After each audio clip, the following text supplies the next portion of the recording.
Então, agora o desafio 2. O desafio 2 agora, a gente tem que preocupar com outra coisa que a gente não preocupou antes. Então, no início, a gente pensou só em descobrir como que estavam instalados os equipamentos. Agora não. Agora eu quero analisar o erro dessa instalação. Tanto que eu quero colocar a situação aqui agora que ele está instalado, com os problemas, e depois uma proposta de situação ideal de instalação. Então, para a gente entender, vamos analisar aqui. Ó. Todo fio, a gente a princípio considera como ideal, que ele não tem perda de energia, mas isso não é verdade. Todo condutor ele tem uma perda, e essa perda é por causa da resistência interna dele, que depende do material que ele é feito, do comprimento dele e da área. Então, como todo fio tem um certo comprimento, tem uma certa área e é feito de material, então ele não tem jeito de ter resistência zero. Ele sempre vai ter uma resistência. Se ele tem uma resistência, quando passa uma corrente por ele, essa corrente que está passando o I vezes a resistência dele, do fio aqui, isso vai me gerar uma queda de tensão, uma perda de tensão no fio.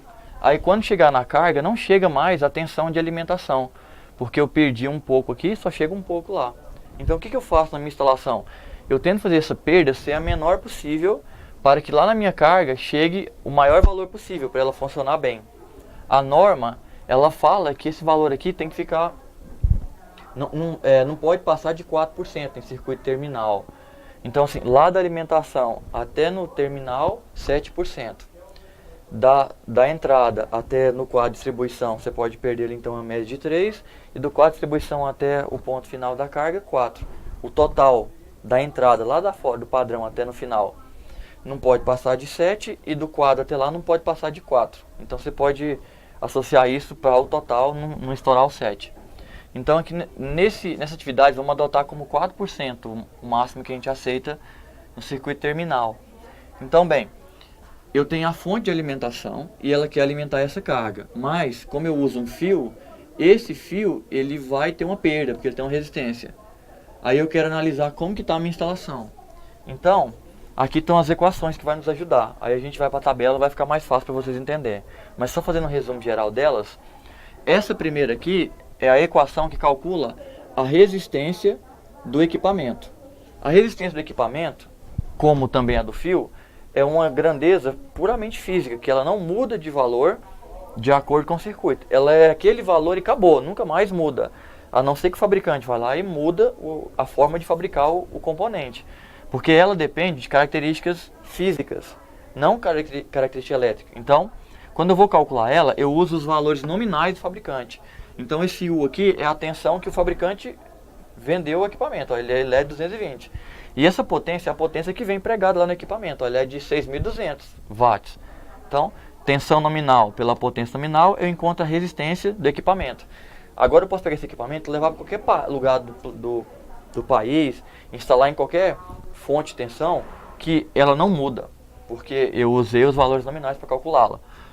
A resistência do fio também não depende de onde você vai colocar o fio, porque ela depende da área do fio, do comprimento e do material que ele é feito. Então assim, depende somente do fio. Só vou mudar ela se eu cortar um pedaço do fio, se eu aumentar a área do fio ou mudar de material. Encontrei as duas resistências. Se eu quiser encontrar a resistência total, como o circuito aqui é um circuito em série, é só somar essa com essa. Então, a minha resistência total é a soma das duas, para mim encontrar a resistência total do meu circuito. E para mim encontrar a corrente que está percorrendo o circuito série, que é a única, só tem um caminho, eu tenho que dividir a minha tensão de alimentação pela resistência total, que é a soma das duas, né? Aí eu encontro o valor de I. Para que serve esse valor de I? Para mim calcular qual é a queda de tensão aqui no fio, que é só pegar o I vezes a resistência do fio, aí eu tenho a queda. Para mim saber quanto de tensão chega no aparelho, é só pegar o I vezes a resistência do aparelho, aí eu sei qual é a tensão que chegou no aparelho.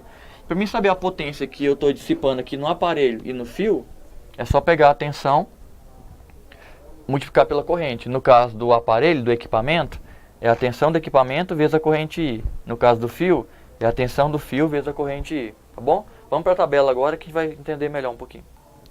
Então, voltando aqui para a tabela, observe que a gente tem aqui então na tabela o chuveiro elétrico e o aquecedor. Somente esses dois equipamentos que eu estou querendo analisar aqui agora. E aqui eu tenho os campos para poder preencher com os dados. a situação atual, que é da forma que ele está instalado, você não vai intervir em nada, e a situação desejada. O que eu deveria fazer para melhorar essa instalação? Antes de ir para os cálculos, que é aquelas fórmulas que eu te mostrei, tem umas informações úteis aqui em cima, que está aqui nos tópicos. Ó. Primeiro, agora será levado em consideração a distância entre os equipamentos e a respectiva fonte geradora. Então agora a distância eu vou levar em consideração por essa questão ali da resistividade do condutor. Outra informação, o equipamento só fornecerá potência nominal se receber tensão nominal. Então, está dizendo o quê? Que o meu chuveiro de 5.500 watts só vai dissipar 5.500 se você aplicar nele 220. Se chegar a 218 volts, ele não dá mais 5.500 não. Ele só dá potência máxima se tiver a tensão máxima nominal do fabricante.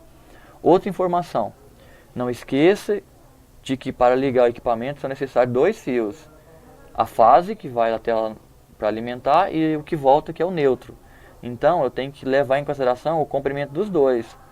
Exemplo, se a distância da fonte até no equipamento for 20 metros, então eu usei 40 metros de condutor. Foi 20 para ir, 20 para voltar.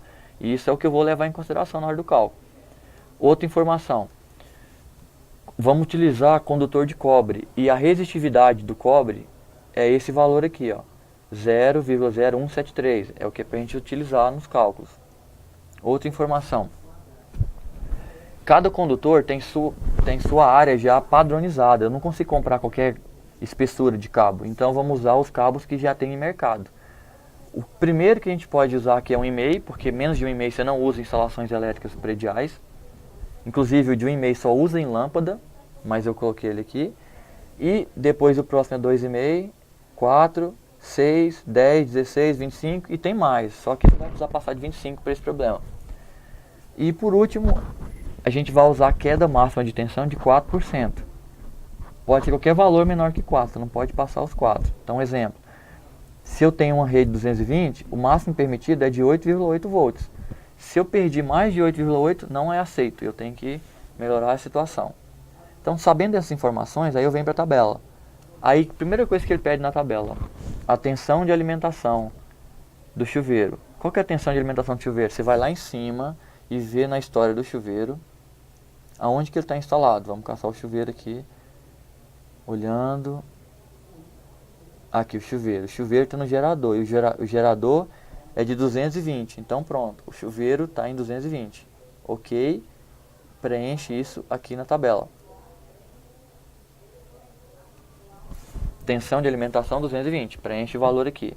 Próximo, eu quero a resistência do chuveiro, lembrando que a resistência, como a gente viu no quadro, eu preciso dos valores nominais.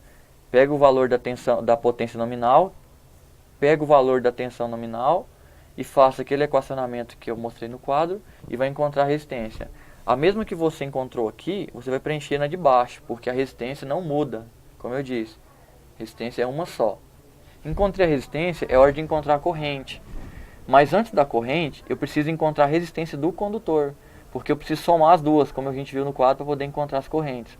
Então, como que eu vou fazer para calcular a resistência do condutor? Eu preciso saber qual é o comprimento que está o meu fio, que está usando no chuveiro, e qual é a tensão e qual é a seção do fio. Então vamos lá no chuveiro de novo ver qual é a distância que ele está instalado. Está aqui o chuveiro. O chuveiro está a 50 metros de distância do gerador, então quer dizer que eu vou precisar de 50 metros para a fase e 50 para neutro, total 100 metros. Aí você vem aqui e preenche na tabela. 100 metros é a distância total. Aí, qual é a seção do fio que eu estou utilizando? Olhando lá em cima também, novamente, para o chuveiro, eu estou utilizando condutor de 2,5, condutores de 2,5. Então, voltando lá na tabela, já sei que eu vou usar condutor de 2,5. Então, 2,5. Aí agora eu quero a resistência desse material. Aí eu vou na equação de calcular a resistência, pega a resistividade do cobre, que é essa que a gente viu aqui nas dicas, Rho 0,0173, multiplique pelo comprimento L, que é 100, e divide pela área, que é 2,5. Aí você vai ter a resistência. Com essa resistência aqui e com essa resistência aqui, você vai ter a resistência total. E aí, seguindo aquele equacionamento que eu mostrei, divide a tensão de alimentação por essa resistência, vai ter a corrente, e a corrente do equipamento é a mesma do condutor, porque o circuito é série. E aí, com as duas correntes, eu calculo as tensões, tanto do equipamento como a do condutor, e depois eu calculo a potência. Essa é a situação atual. Agora, qual é a situação desejada? Quando eu calculei a atual, eu vejo qual é a tensão que vai dar aqui. Com certeza ela vai dar mais de 8,8, então está errado. O que eu tenho que fazer? Eu tenho que fazer agora com que essa tensão caia para uma tensão, para uma queda menor que 8,8. Como que eu faço isso? Mexer na resistência do condutor. O que eu posso mexer lá? Posso mexer na distância onde está o chuveiro? Não, que tem que instalar o chuveiro lá naquela posição. Ah, então eu posso mexer no material. Vou deixar de usar cobre e usar outro material? Também não. O material você não vai mexer. Então onde eu vou mexer? Na área do condutor. Ah, 2,5 deu uma queda. E agora? Qual que eu uso? Aí você tem essas opções de condutores aqui, ó. 4, 6, 10, 16.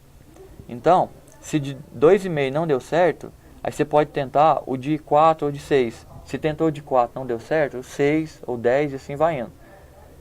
Tem um jeito de você calcular e chegar logo na área correta. Só que eu acho que você vai ter que inverter a fórmula. E para quem está com dificuldade dá mais trabalho. Então, talvez é mais fácil você pegar uma seção ali, tenta o 6 e ver se a queda de tensão abaixou. Se deu certo, repita todos os cálculos com esse novo condutor, que você vai ter nova corrente, nova tensão, nova potência dissipada. E aí, o equacionamento é aquele que eu passei no quadro e vocês façam os cálculos. Ok? Aí, é a dica para fazer o desafio 2. Aí no próximo vídeo a gente fala sobre o desafio 3.